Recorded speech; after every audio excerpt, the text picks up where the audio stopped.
All right, so there. Now I've got some audio. Okay. Sorry about that, folks. And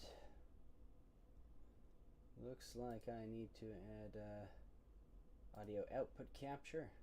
Add existing output capture headphones. That should be. Yeah, if some music comes in playing on Zoom, then we shall have it. But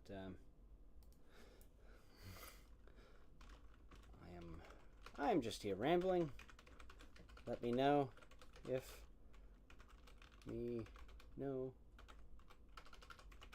you are in the stream and want to chat. Smiley face. Doodly doo doo doo doo doo doodly dee dee dee boodly doo doo doo dee dee dee dee. Yay. Alright, so good thing to know. I should update that stream.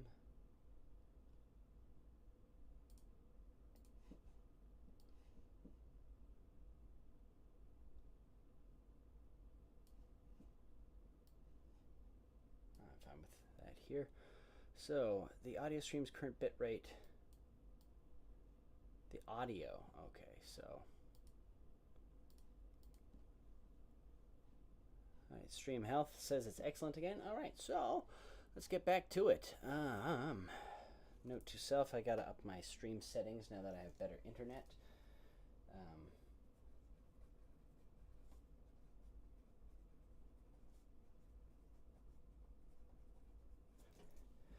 Alrighty, my biggest hope is that Charlie comes by and that it didn't get forgotten. Although with his luck, his internet or his computer is out. So yeah, I just wanted to chat with you all about some of the merry mishaps that have gone on during our game.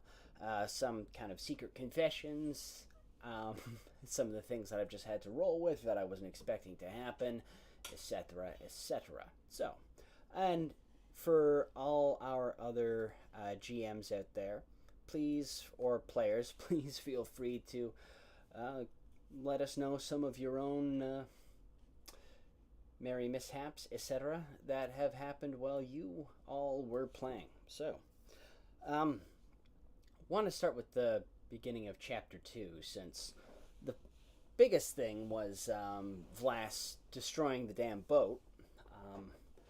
This whole Odyssey campaign was kind of planned around the urchin and their merry mishaps. I gotta stop using that term. And all the things that might happen to them along the way. We did have a world map going, so Lido's Island was the closest, and I was kind of trying to nudge them in that direction, but there was also another port that was just a couple extra days away.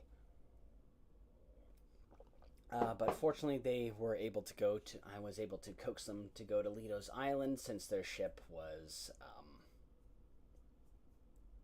missing a chunk. That being said, again, these are merry mishaps for that exact reason. That was hilarious. Everybody loved that bit, and it solved the problem of the sea drake. And our judge, Judge Bonnie, we had, who's a friend of mine, was pointing out afterwards, like, okay, you didn't have Phelan with you, so you were down your ranged combatant, and you're going up against a flying creature.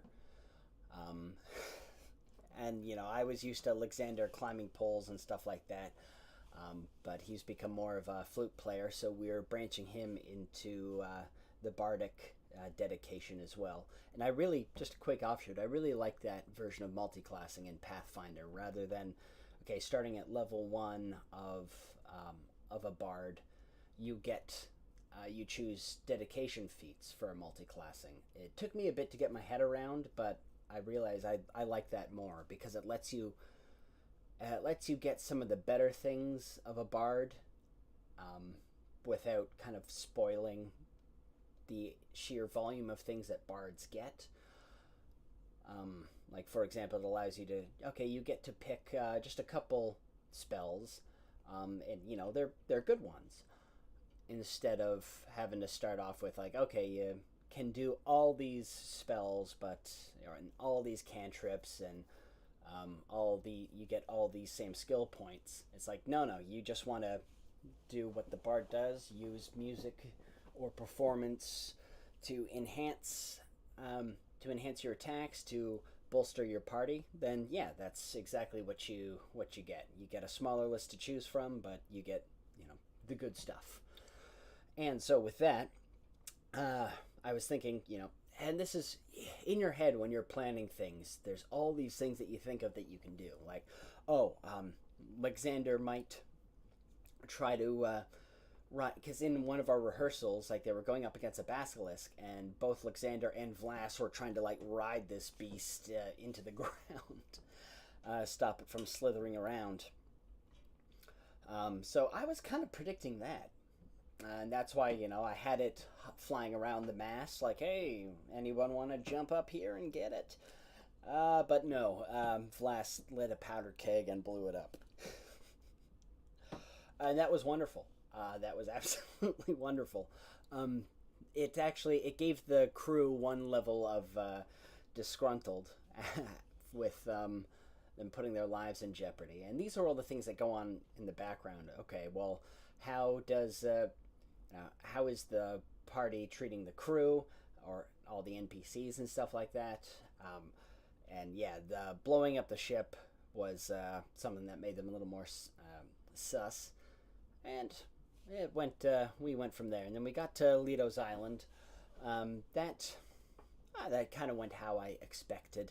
We got everybody into able to the ship's been commandeered, and then some. We got to do some little things, like Mac got to utilize his skills of what's the skill? He gets to just kind of charm the crowd a little bit and gets things to go over smoothly.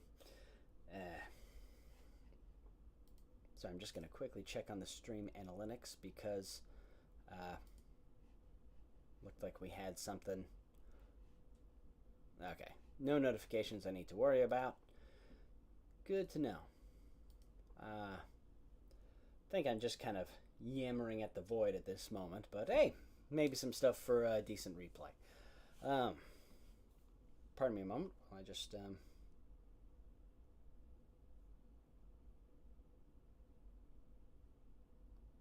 I have a feeling something's up in Charlieville, so there's a good chance it is just me hanging out with you today. Nonetheless, so yeah, then yeah, we got to Leto's Island. There weren't many mishaps until what was the next one? Really, nothing until Mac bargaining with Noré for the Heart of the Woods. That was huge. My plan, and it kind of evolved as we were going in, like as we fleshed out the rune and the town, and then after the werewolf attack, we started getting into, okay, well, rune's up to something, and the secret plot that I was hoping we could uncover is it wasn't just about the townsfolk encroaching in on the old forest. It was actually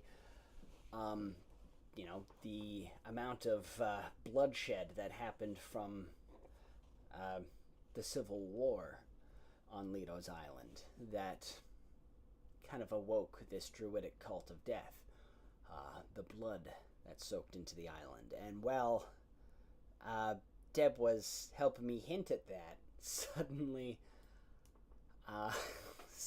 things took a turn as Mac decided to barter with her, and props to Deb for going along with that. That was amazing, and it's now added in this other thinking like, okay, well now Mac is legitimately cursed and carrying the curse to the center of the village where it's going to go. Like one of the reasons Rune is now so that we're going to figure out later that he's so suddenly like judgmental and suspicious is because they're all under a subtle manipulation, and it gets stronger as the curse grows. And as it stands now, I don't. Oh, pardon me. Is that? Ah, yes. Charlie will be with us momentarily. I think he was just getting his computer going. Unfortunately, most of us are low income, and our computers are constantly having to be rebooted and swatted a few times in order to get them going. So, eventually, when we start a Patreon, we would love to up some of our gear. Oh, here he comes now, and I will take a moment to adjust the filter of the camera. Oops. Pardon me a moment. Left and right can come back down.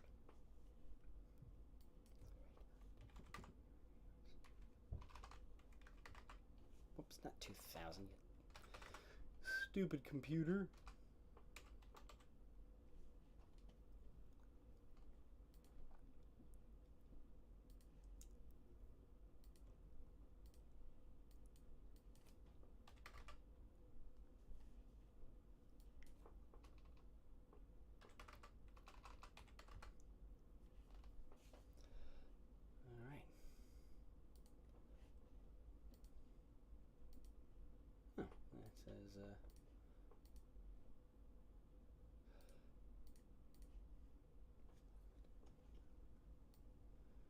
Thank you very much, Mr. Roboto, for doing the job nobody wants to. Ahoy! Hey, how you doing? Oh, I'm good, thanks. Just talking to no one. We had one viewer briefly, and but that's this stream is just trying to set up the stream itself and see what's going on. So yeah, I was just telling our audience, hey, we've got a viewer back. Hello, viewer. Thank you for joining us. Oh. I was just telling them about all the things that I was, kind of what I was expecting to happen during Chapter 2 versus what actually happened. So, yeah, we started with Vlas blowing up the ship. And, yeah, that was an event. Yeah, and just kind of got back to. Sorry. So our our viewer is James, and he's watching from the toilet. Thank you, James, for the update. It's hilarious knowing James. I would genuinely be upset if he wasn't. If he wasn't chiming in from the can. All right. Yeah, no. If he just said like, "Oh yeah, it's James," and I'd be like, "This seems suspicious." I don't. I don't know. Prove it. Oh, okay, he's on the can. There we go. Yeah. There's been some excellent mishaps with with James's characters along the way. Like I remember the fate of poor Balky. I still to this day, I tell with glee because I loved how it built. Oh, me too. No, I can never remember the character's name because he made it a gnome name, so it was like 17 syllables and 4 vowels. Slapmaken Vanderchip. Yes, that guy. And I just the slow build to paranoia over butlers and mimics. Yeah, we have given James a permanent fee. He brought that up recently in watching the D&D movie. He had a PTSD experience when they came to the treasure chest. Like, no, don't you open that. Don't you open that. Uh, If what's hilarious is that there's the briefest teaser near the beginning of the movie that mimic mm-hmm. is there. Um, it was in this I think the scene when they're just arriving in Neverwinter, Mm. and there's all of those like people are like gathering around for the festivities and stuff like that, and there's this giant uh cart of like what looks to be giant clams, like clamshells. And this giant cart is just like rolling past the camera, and one of them you see this tongue just kind of like lick its like lick it. It looked like it was like licking its lips, and then it just kind of settled again. That's clever. As I saw it when I watched it the first time, I noticed it, and I was like, but I didn't know if I was like, was that a? Mm, I'm going to be suspicious of clams now. And then we didn't see the clam, and then fucking came up as a treasure chest. Yeah, it's always the best. It's hard to, you know, and that's you know, I blame us as individuals. Mimics know our weaknesses. Oh boy, treasure. Well, yeah. There's that Although one. the best There's that mimic one. encounter I think I ever had was in your campaign, though. What happens when a mimic, you know, is very successful and it gets old? Like, what's an ancient mimic like? An ancient mimic decides, you know what? I'm going to become a whole house. Like you. And James is saying a mimic is the Slender Man of D&D. I had that idea at one point because I was like, I wanted to do like I wanted because I think I had just watched like um the house on one of the like the Haunting of Hill House or something like that, and I was really intrigued by the concept of doing a like a haunted house thing, but I didn't know how to properly pull off the atmosphere, and so I started off with an idea of like a haunted house, and then I was like, because my brain is always on and I can't shut it off. So my brain decided to do that. What if it wasn't haunted? I'm like, well, where the hell are these people going? It's like, what if the house ate it? How? Like, I don't know. And my All brain right, literally, brain, you got me. it's like it's like it's intriguing, but what do you got? And my brain was like, I don't know, is it a mimic? And I was like, it can't. Hmm.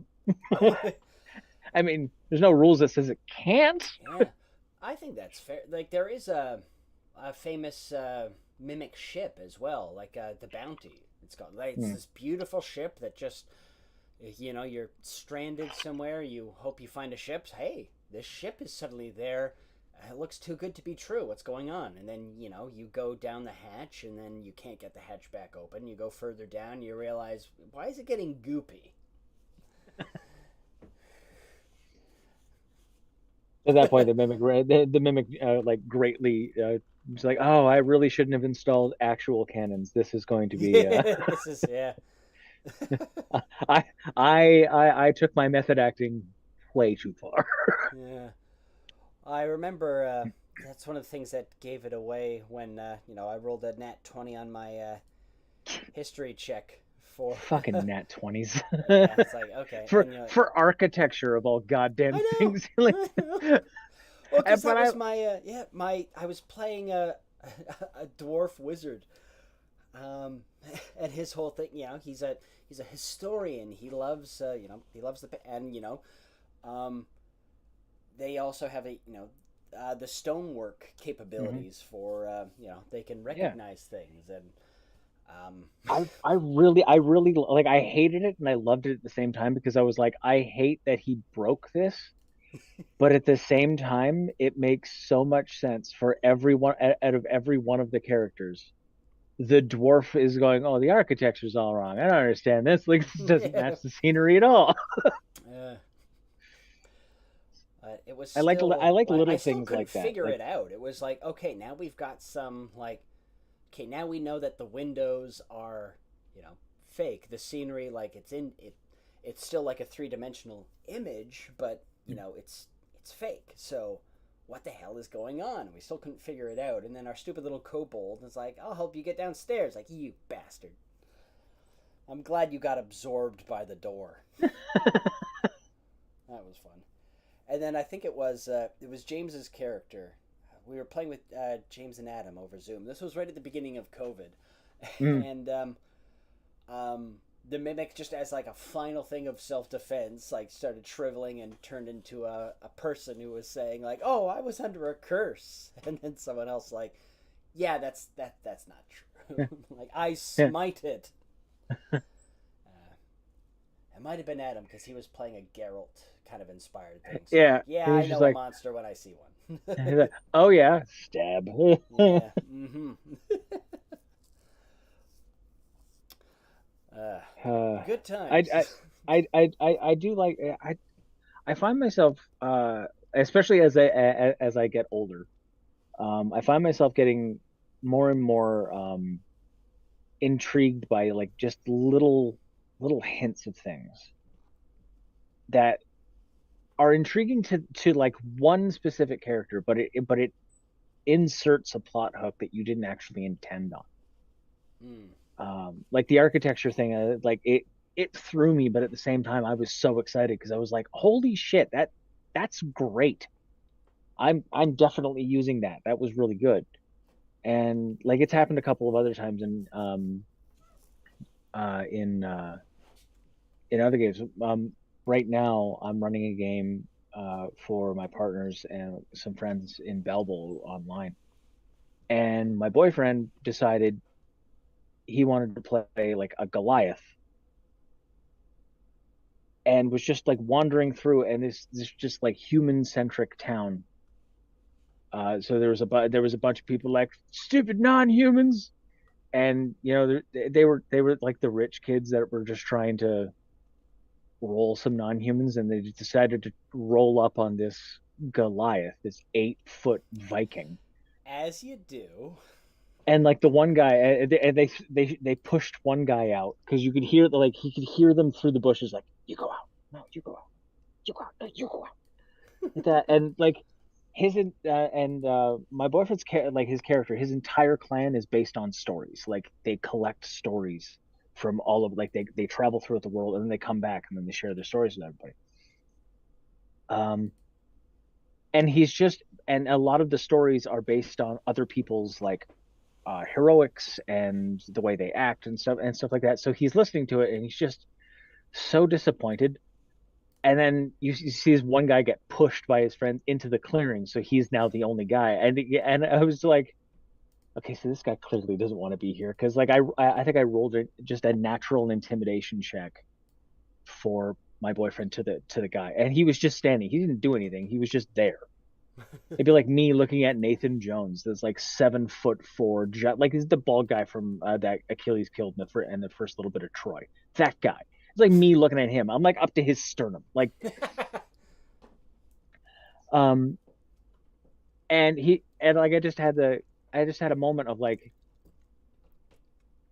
he just got thrown under the bus. He's not gonna want to be here. He's not gonna want to do this. So I had him just kind of like, look, man, I don't want to be here. I just can I just like throw a few punches and then you punch me. I'll go down, obviously. But I don't want to not take a swing. And he was just like, you are a very brave individual. Yes, go by all means.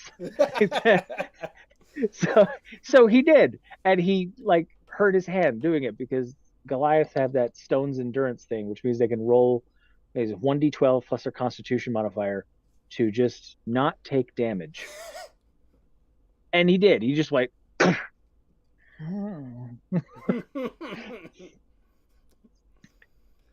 and so like and it came up later like where they found that the same rich jackasses in a bar in a tavern, and the one guy that Ingvar, the my boyfriend's Goliath, had hit once, had like swelling, like bruises, bloody nose and stuff like that, and he's just like, yeah, no, this is very large man, and everyone's like, oh yeah, like how big was he? And then Ingvar walked into the tavern, and everyone was like, oh shit. And then Ingvar, because of his character, because of that background, patted the guy who took the punch on the shoulder and said, "This man swung first and hit me in the jaw. Not since my I can't remember what I called it, but not since my initiation to manhood, that sort of thing." Um, I was like, "Have I been struck that hard by someone I did not know? Why this man around?" And suddenly, and like every woman was on that one guy, and it pissed off every one of the rich guys. And I was just like, that fits with the character of Ingvar, of like this, and it was just great because I'm like, how do I start? Like, I could just insert racist jackasses and start a bar fight, Hmm. but this makes it so much juicier. Because the bar fight started and that one guy just like took all of the women, just like, well, about time for us to hit the old dust trail. Because why would he stick around? That didn't make sense. Uh, but yeah, like I like it when characters throw me a curveball and then I can roll with it and it makes the story better. Hmm. I've been talking a lot. I apologize. No, it's all right. Before you got here, I was yammering for 20 minutes. Oh, okay. I have to. I was either yammering or just like, well, until other people arrive, I'm just gonna fiddle with the stream and do some technical stuff. So a lot of it's just me going like for a while.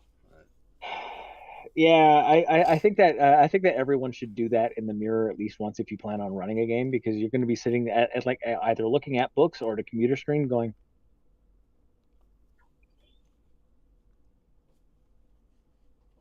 Yeah. okay, like you're just going to have to get used to it. Like they're like that's what Mm-hmm. you look like. Yeah. Because I remember when I started, I wanted to be like I wanted to be the cool DM. I wanted to be all like, yeah, everyone's gonna love coming to my games. And I was like, yeah. And when I started, I was awkward as fuck. Like it did not. What I wanted to happen with my face was not happening at all. Yeah, like you wanted to do that I think it's a look that Matt Mercer is kind of like has almost perfected. It's just like welcome, like that, like Oh yes, you're all here for my amusement, that thing. And yeah. when I tried it the first time, I ended up probably looking like a used car salesman. Like, hi, how you doing? Like it's just, That's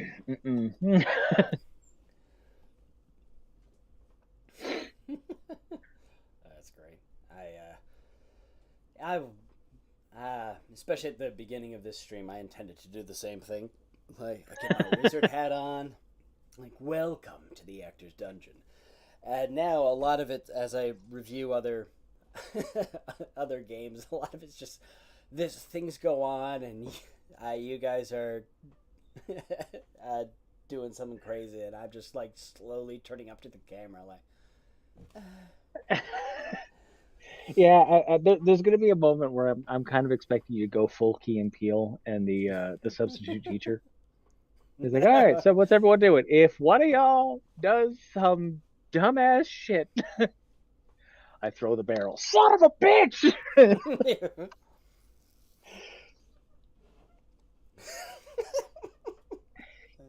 But that's what makes it fun, though. That's why they Well, call it yeah, merry mishaps.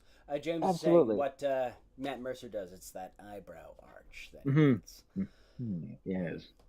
Mm. Hey, it works. Yeah, absolutely. What's Uh, hilarious is like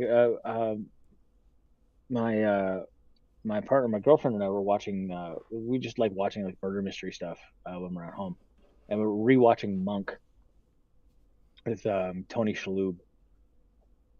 Fantastic show. Latest episode, Sean Astin was in it. For those of you who don't know, that was Samwise Gamgee, that guy. And Ashley Johnson was a character. So it just like came out of nowhere. And since Jess and I are just nerds, we're like, oh my God, Ashley it Johnson was a, and Samwise Gamgee are in the same show. This is amazing. But that is an unfortunate side. That is also another unfortunate side effect of being a nerd. you'll see one of your favorite storytellers or your favorite actors, and you'll be just like, oh yes, I remember seeing them when Yeah. I liked them before they were popular. I saw Ashley Johnson when she was in when she was in the Avengers. So yeah, just saying. I noticed her first. I always love it when people do that. Yeah. It's say I noticed her first. I'm pretty sure that the acting agents actually noticed them. Otherwise, the job Yeah. wouldn't be there. I do the same with actress Laura Nash now. I mean, you're from Belleville, so she's a huge deal. Like, I went to high school with her. That girl from Superstore, I went to high school with. We never encountered. She was, in grade 12. I was in grade 9. Um, but yeah, that's all. I went to high school with a celebrity. I passed her once in the hallway and she nodded. It was great. She's just a good person. Yeah, she is a great person, though. From That's good. what I knew of her and what I then now I'm also a fan and following her as a fan. It's like, oh, you're sweet. You're all about rescuing animals, and you are also an incredibly accomplished musician, which I did Oh, not nice. know about. Yeah, I remember seeing her do some guitar work at. I did see one of her shows when I first moved to Toronto because that was like, hey, she's a rising star. I just arrived in Toronto trying to do the exact same thing. My career is less successful, but James is asking, are Ashley and Dakota Johnson related? Uh, Google it. Just because we're D&D nerds, we automatically know what other D&D nerds do? Like, come on, man. uh, yeah, so I've got no idea. I don't know much about Ashley Johnson myself, other than just her name. Another fantastic actress. She's also an accomplished musician. Nice. All right. Uh, I think she's the voice actor for Ellie in Last of Us. Oh yes. She's done a lot of voice work Mm-hmm. and such. Last of Us. That was that. Yeah. Yeah, I could get onto that, but yeah. So as we were saying, yeah. Sometimes, what are some of your planning strategies for, like, uh, the title of this stream is the best laid plans of mice and DMs. I still have not found the perfect planning strategy because for me there are some Oh. days where I'm in the zone, I'm getting all these Hmm. great Hmm. ideas, and then nothing ever gets used because completely separate tangents get made. Yeah.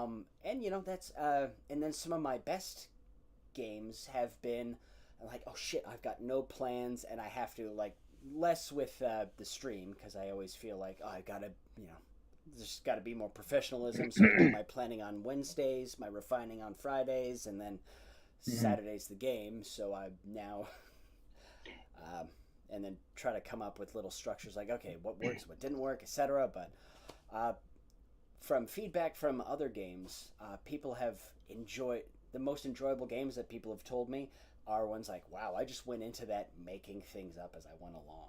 So, Yeah. I think one of my favorite little memes that someone did was they did a meme of that scene from Kung Fu Panda when he's opening the scroll, and it's just a reflection, hmm, and it's like this is like, and it was like when the players find the DM's notebook and they open it up and they're like, this is blank, and like, yeah, I normally when I plan like a campaign, I will have a beginning point, and I will base it around the characters. I will have everyone's character beforehand, and I will have a little plot hook that will bring them into the main story, like in the storyline, and then I will have an end game of where I want it to go. And from that point, everything in the middle is up to the players because I know full well I cannot control where they're going to go. All I can do is effectively paint the scene and describe to them what's going on, what's going on with the world. Should they inquire the right people or from the right people? That sort of stuff. Because the one thing I started to really delve into, and I'm loving the campaign that I'm currently running, is that they are actively they're in a region of the world that I'm creating that is currently under a coup.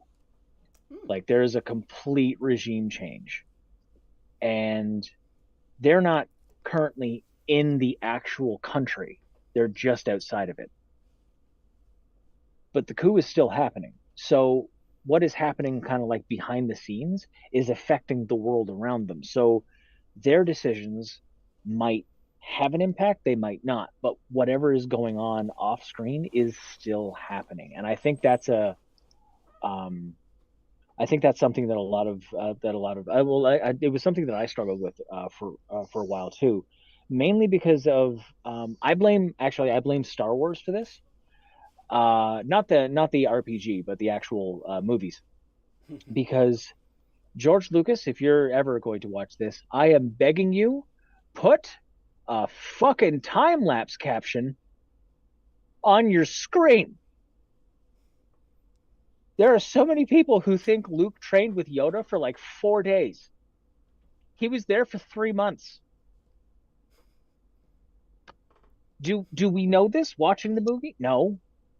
Does he have like a 5 o'clock shadow? Not in the slightest. His hair is sweaty because he's in a humid swamp, and that's it. That's all we've got.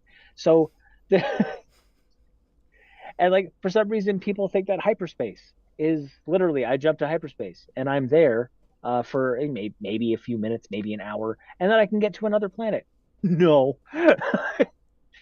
going from one end of the galaxy to the other takes literal weeks. Like it's so having that kind of wherewithal of like what's going on in the world, not, and I think it's weird that to say it out loud of like don't don't hyperfixate on the campaign, focus on what is happening in the world, because those are tiny little dots moving around on your world while the world is turning. So the world's going to keep turning while the characters do their thing. And since you can't control that, you can control the world. So I focus on like mostly what's happening with the world, and like that way, if they enter a new region, I then during my downtime in between games, I'll come up with what happened in that region while they were off somewhere else, and like how that will affect uh, the climate or the terrain or what have you, the attitudes of NPCs, that sort of shit. Mm. And then game time rolls around, and then they get to deal with that, and then they move on, and then they do whatever. I learned very quickly not to plan for characters, mainly from our old group. Yeah. Yeah, I like, and you all like took turns doing it, which I genuinely thank you for. Like you did it one at a time. It was single file. You did it one at a time. You gave me time to recoup. It was great. Uh, I know, like you did it. Adam's done it. Tony did it. Lilith has done it. I know that. She did that thing where I was like, okay, cool. You guys like found the uh, found the corrupt official, and now you're going to bring him to the Shogun for justice. And Lilith was like, nah, I'm going to turn into a tiger and tear his throat out. And I was like, oh, Yes. Oh, all I right. I remember mean, that. one nat 20 later. Oh, yep. Let's see here. Aging diplomat NPC versus tiger. It goes about as well as you'd expect. Oh yeah, actually, James is just reminding me of that time in my campaign when you guys were just kind of going from island to island, and then you fell into the Underdark. Um, and I kind of blame myself for that. Like, why did I have like, why did I add that in? Why it? Uh, There are so many times I'll add something in and I'm like, yeah, this is gonna be a great idea. And then I get there and I'm like, the fuck was I doing? yeah, it's like I was expecting it would just kind of be like this haunted thing, and I wasn't expecting Daenerys to care about the character of Serena, or no, Selena. I've got a Serena in this. No, I've got a Selena in this campaign, so the other girl was Serena. I for some reason keep coming back to that name, because he was the lawful good paladin. We had this Cleric. kind of oh yes, he was a cleric. Yeah, but yeah, this is a Yeah. lawful good. Of course, he's gonna care about people. Yeah, And I think she got pulled down into the Underdark, and then you all went down after her, and feather fell for like now good 24 hours. I was like, well, this is boring. Yeah. And then yeah, that's when Belky died. Poor James. James had there was a thing where James's characters all burned to death. Yeah, It yeah. It started was off what was it, one, like yeah, 3 games in a row or something like that. Like it yeah, was three, not 3 games, but 3 deaths in a row, I believe, were 3 deaths in from a row. fire. Yeah. The first one, just a fireball, and he was trying to help poor Half Pint Peter, who's my character, who had a crippled leg. He stood and he shielded me from the blast. Thank you for that, James. And then the second time, it was just, you guys awoke a dragon in the Underdark, and I was trying to use Yep. some sound effects to ward you off, but you're an adventurous lot. Let's go poke whatever's in this cave. Well, yeah, Okay, naturally. well, he gets a breath weapon right off the bat and burned James. But Belky ended up that became a character later on for the last campaign that I did with you guys because it was he was the Sentinel then and was kind of the head honcho behind the resurrection of Bokor. Mm. Lots of fun. But yeah, you guys ended up in the Underdark, and there's lots of, I guess, James, I don't want to play squishy characters anymore. Fair enough. Not squishy is fine, just not flammable. Yeah. There's, and it's not so much I disliked everything that had like James's second character added in a lot of okay. Now we got some fun lore to play with. It's a matriarchal society that one house named a male heir to be. It's like, okay, welcome to your coronation and execution. Pretty much.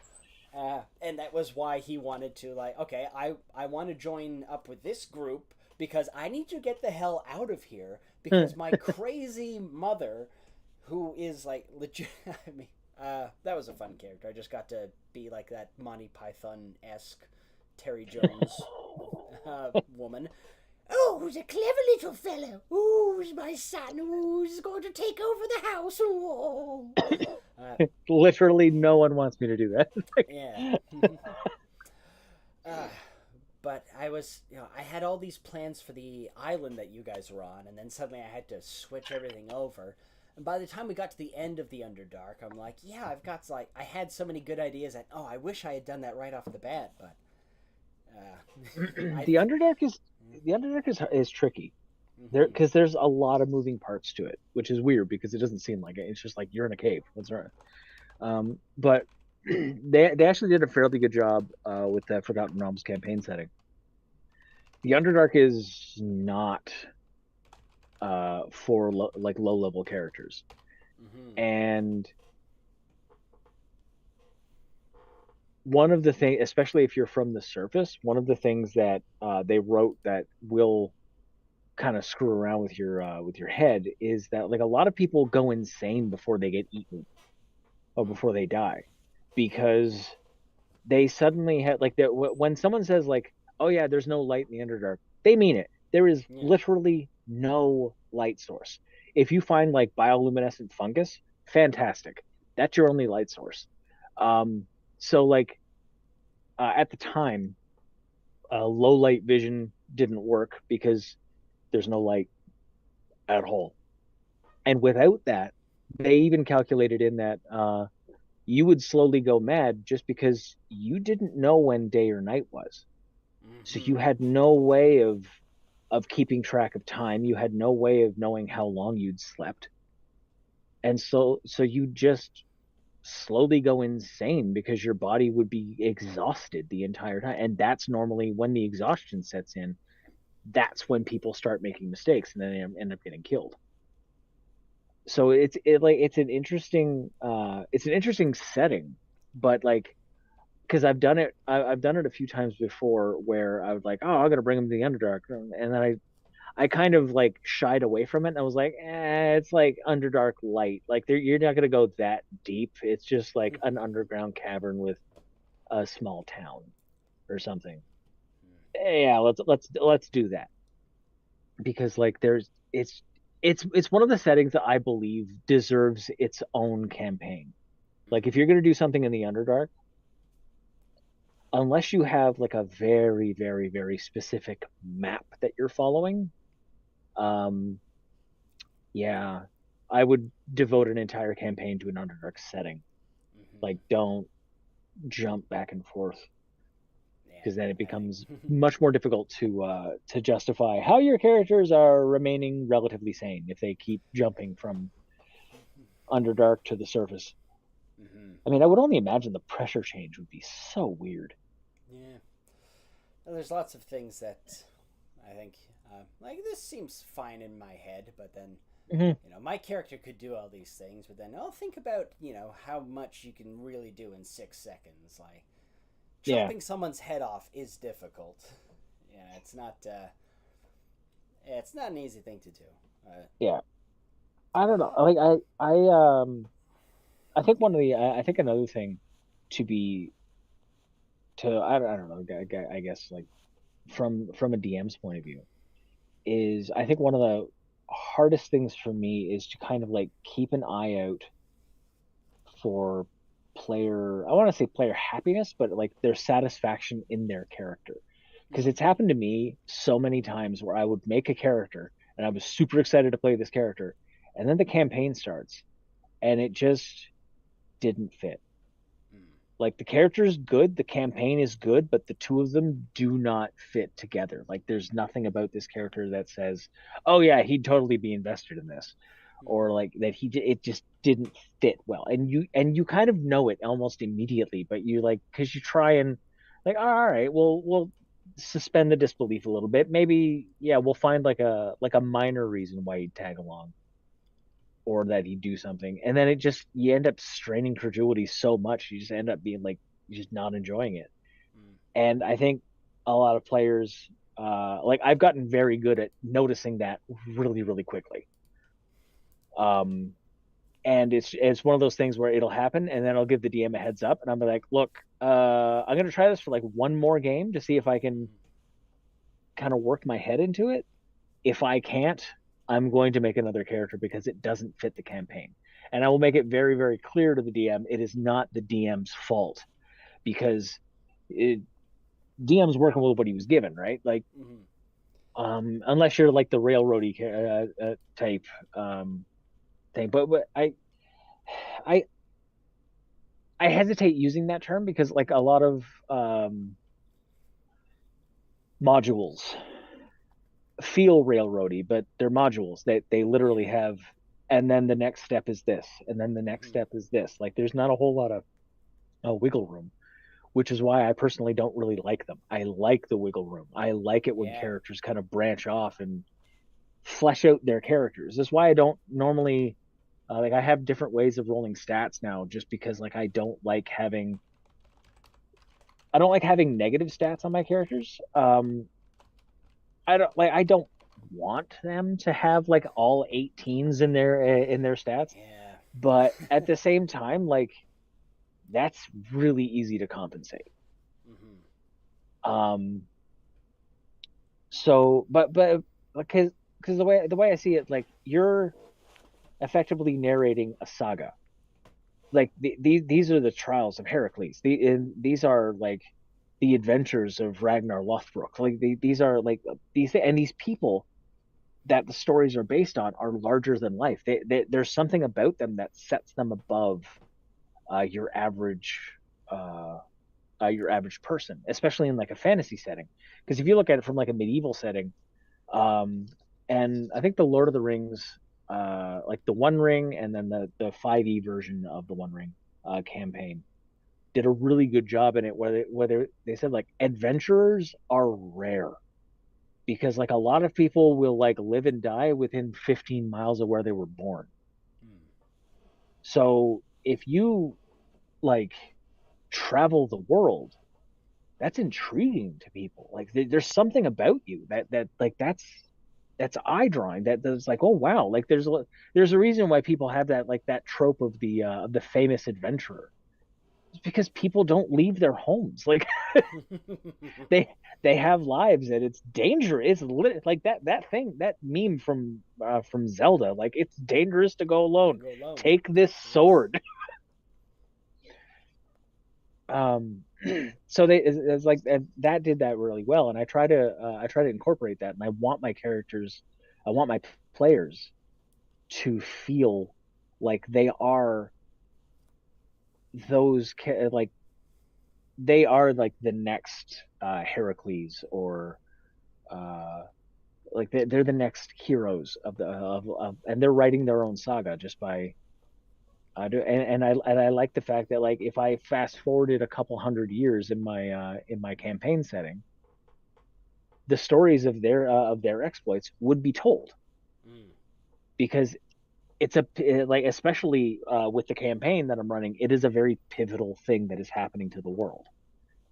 So like I want them to feel like the heroes or like the heroes of the story, not necessarily like heroic because that's a gray area, but um like the main characters of this like very important story that's being told. And yeah, like I want I always hated it when people would be like, yeah, I'm gonna get to this level and I'm gonna level up this stat and I'm gonna like get this level and level up this stat, and I'm like, and I remember hating it, especially like if I'm a character, like I could get this feat which would make really like a lot of sense for the character, or I could up his stat to make him better at this thing that he does.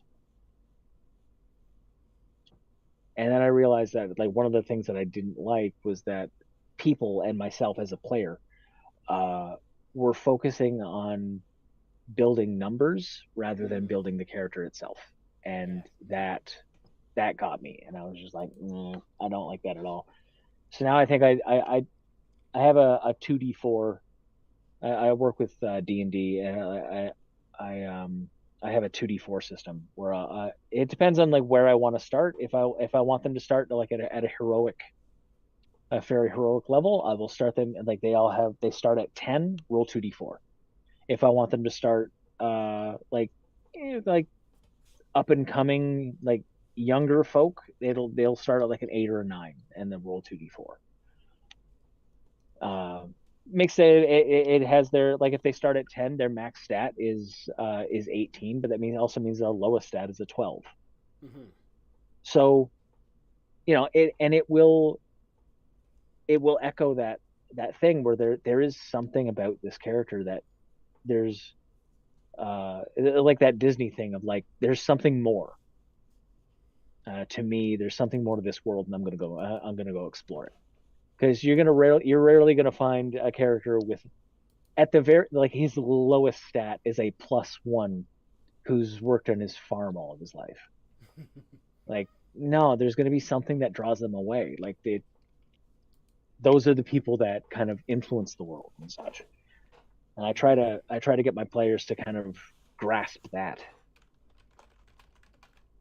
It's difficult, but like sometimes it's worth it because every once in a while a character will come out of fucking nowhere, and you're like, I did not expect this character to go in this direction, and I am here for it.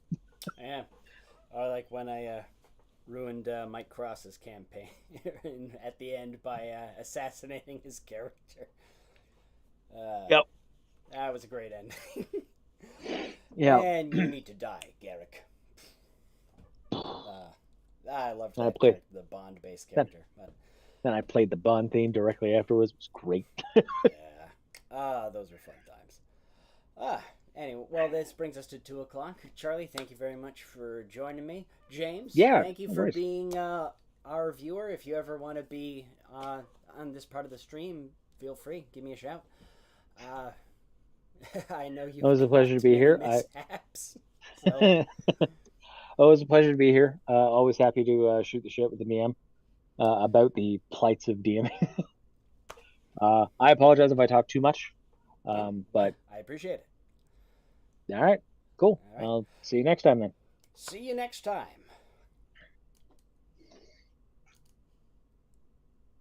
The stream is ended. Okay, cool.